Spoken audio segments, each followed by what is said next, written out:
doing that because I think we need to be able to play basketball. But then Kenny made the three out of a set play as well. But Cam made the free throws. Kobe made a big play. Luke made a big basket. Kenny made a big basket. So got a lot of things going for us down the stretch. And I know this sounds silly, but I do feel for Jimmy and his team. I think they're fighting some really, really difficult odds. They played Thursday night.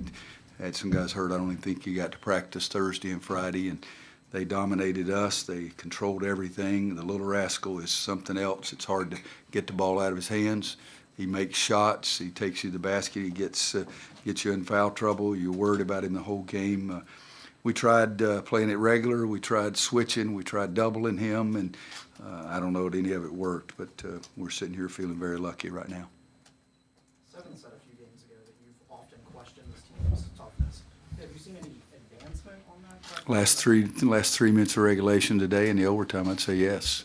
I mean, we're like down 6 or 7 inside this 7-minute mark. So I thought they were really tough today.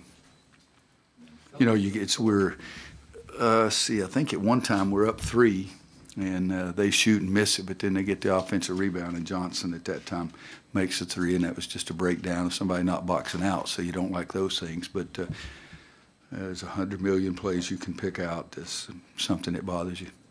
Kobe had 3 early turnovers in the first half, and then how pleased are you with how he bounced back in the second half, specifically without the turnovers and obviously the ball in the basket? Well, you like all of that. No turnovers in the second half, and I took him out a couple of times in the first half and let him sit over there with me. I challenged him a little bit. Well, not just him, but some of the other guys too. I mean, he had 3 turnovers. Kenny had 2. We had 5 turnovers at half, and the guards had all 5 of them. So I told him I can play golf, and none of them know what the dickens I'm talking about. If I play poorly on the front 9, that doesn't mean I'm going to play poorly on the back 9. If you beat me on the front 9, I'm going to be more motivated to beat your butt on the back 9. You can change. You can't just say, oh, it's a bad day. That's a bunch of junk. And what you got to do is you got to keep playing every possession. And if you struggle, then you got to play better. It's a pretty simple thing. If you're not playing well, if you're turning it over, you're not guarding the guy, play better.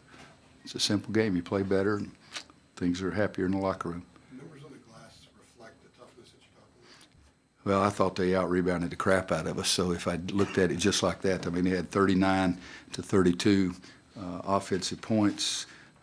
We had 11-10, but we didn't have any until the last 4, 5, 6 minutes of the game. We had 2 offensive rebounds the first half, and we missed 22 shots.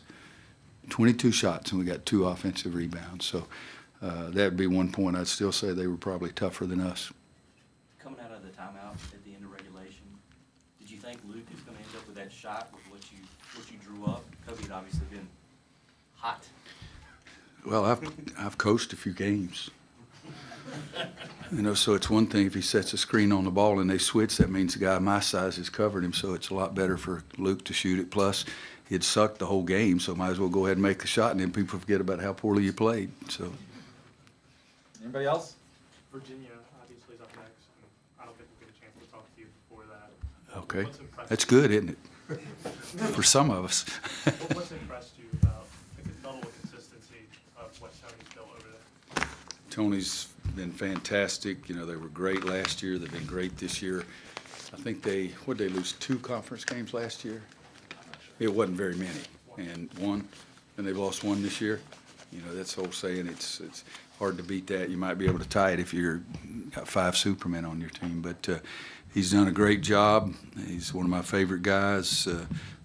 It's a workman-like team. They've got 3 guys on the perimeter that are as good as any 3 guys on the perimeter in the country. They know their strengths. They play to their strengths. They stay away from their weaknesses, and it's a big-time team. But I'm going to enjoy the dickens out of this one to midnight. I'm not going to think about Virginia. I'll let them worry.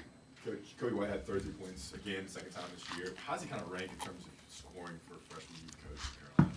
Seems like he's doing that. Well, at his position, he's been, I'd say, the best. You know, not his position. We had a big, ugly dude that got 40 one night as a freshman, so and be sure and tell him I said that. But Kobe's a scoring point guard. I like scoring point guards. Kendall Marshall was a great point guard for us, but he was not a scoring point guard. But Ty Lawson was a scoring point guard. Marcus, Joel Berry, Raymond. So I'm not against scoring point guards. If you can score, you can score. And you know, the guy did score more points than anybody in the history of high school basketball, so it's not a real surprise. Thanks, Coach. Thanks, A guys. couple things. It's the first time we've ever been 9-1 in the ACC under Coach Williams. It's the first time we won a game this year when we were out rebounded. Only the third time we've been out rebounded, but we lost to Kentucky and Louisville. And I'll get one more.